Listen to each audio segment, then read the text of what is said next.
आज आकर अमित शाह बोलते हैं हैदराबाद में यहीं पर लाल दरवाजे में जलसा हुआ और बड़े खुश नजर आ रहे थे बड़ी पब्लिक को देकर।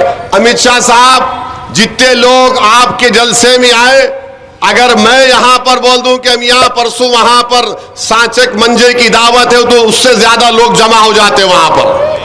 आप पब्लिक को जमा करके कहां से पकड़ के लाए, और वहां पर अमित शाह बोल रहे हैं कि 40 साल से रजाकारों का कब्जा हैदराबाद में। अरे तुम्हारे को होम मिनिस्टर कौन बनाया पाशा? आप होम मिनिस्टर हैं, आपको तारीख नहीं मालूम।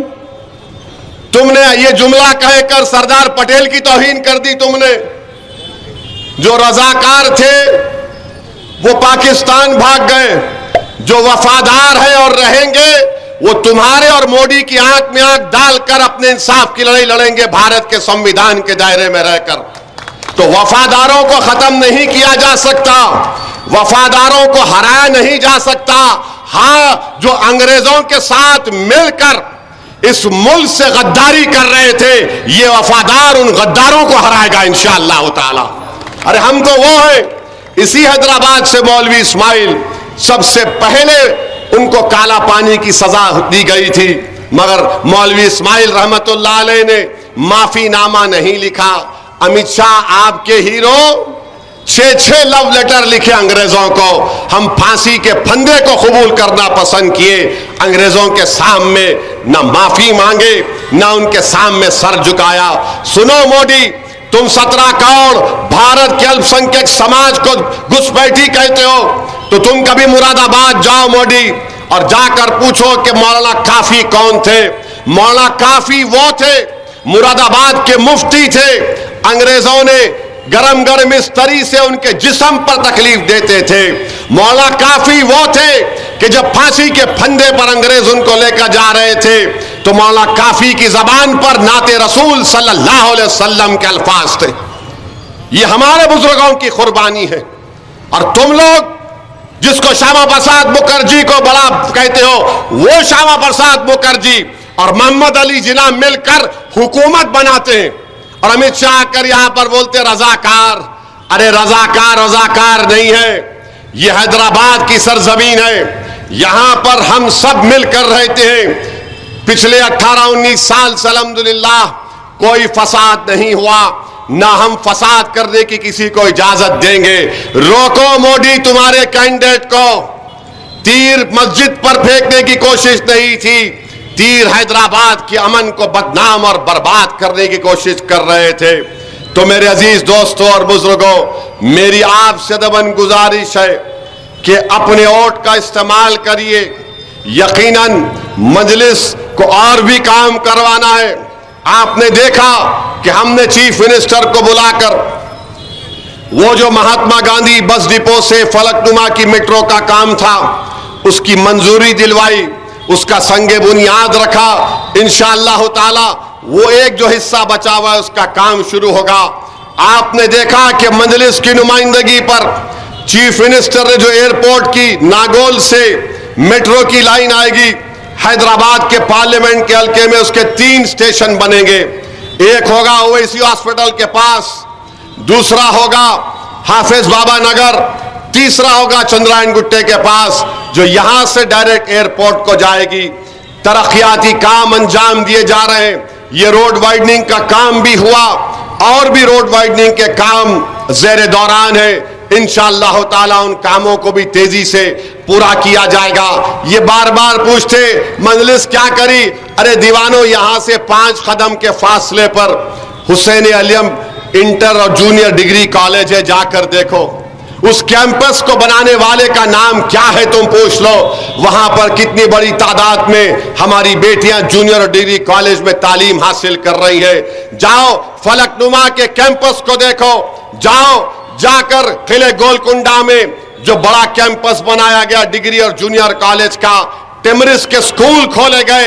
ये मजलिस इत्तेहादुल मुस्लिमीन जमीन पर काम कर रही है, और हर साल मजलिस की तरफ से हैदराबाद के गवर्नमेंट के उर्दू मीडियम स्कूलों में 15,000 बच्चों को स्कूल के बैग्स दिए जाते हैं, उसमें लॉन्ग बुक होती है, कंपास बॉक्स होता है, 10वीं जमात की इम्तिहान की फीस दी जाती है, और जो बच्चा और बच्ची 10वीं जमात में उनका GPA 6 के ऊपर होता है, उनको कैश अवार्ड दिया जाता है।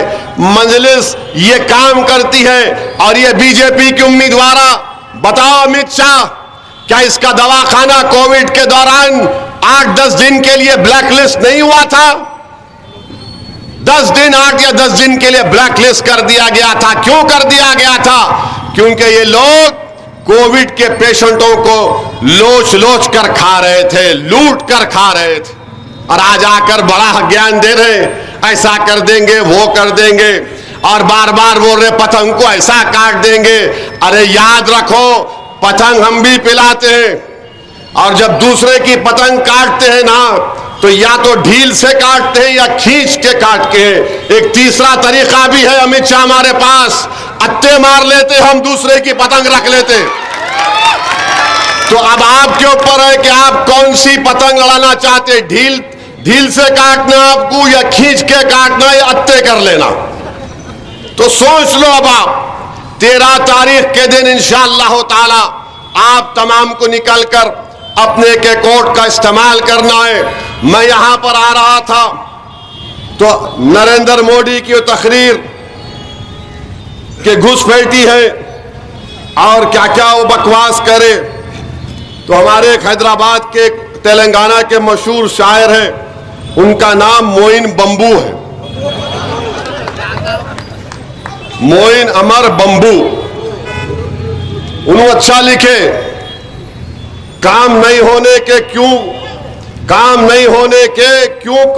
करने को जा रहे चिचा, काम नहीं होने के क्यों करने को जा रहे चिचा, भीगी बारूद को तुम आग लगा दे रहे चिचा, मोटे शीशे की छड़ी आंख पे ऐनक, फिर भी नजरे शीला की जवानी पे लगाए चिचा। ये मैं नहीं बोला, ये मोइन अमर बंबू बोल रहे हैं। उन्होंने बोल रहे, मैं नहीं बोल रहा हूं, वरना बीजेपी वाले बोलेंगे देखो हमारे हीरो को ऐसा बोल रहे। तुम्हारा हीरो जीरो कर दिया पूरे देश को, तुम्हारा हीरो देश को जीरो कर दिया। और अमेरिका कहता है कि इंडिया जेनोफोबिक है, जो बाइडेन बोल दिए। मोदी उसको इतना गले लपटे कि बस ऐसा लग रहा था कि समझ में नहीं आ रहा था क्या रिश्ता है वो। जो बाइडेन बोल दिया जेनोफोबिक है इंडिया। अब आप बताइए, इतना उनकी खुशामद कर रहे और उसके बावजूद भी कोई फायदा हासिल नहीं हो रहा है। तो मेरे अजीज दोस्तों और बुजुर्गों, मैं अपनी बात को खत्म करने से पहले बोलूंगा कि भारत के आईन को पढ़ो, आप कॉन्स्टिट्यूशन को पढ़ो। उसका जो प्रियम्बल है, उस प्रियम्बल में लफ्ज फ्रेटर्निटी लिखा हुआ है, भाईचारगी।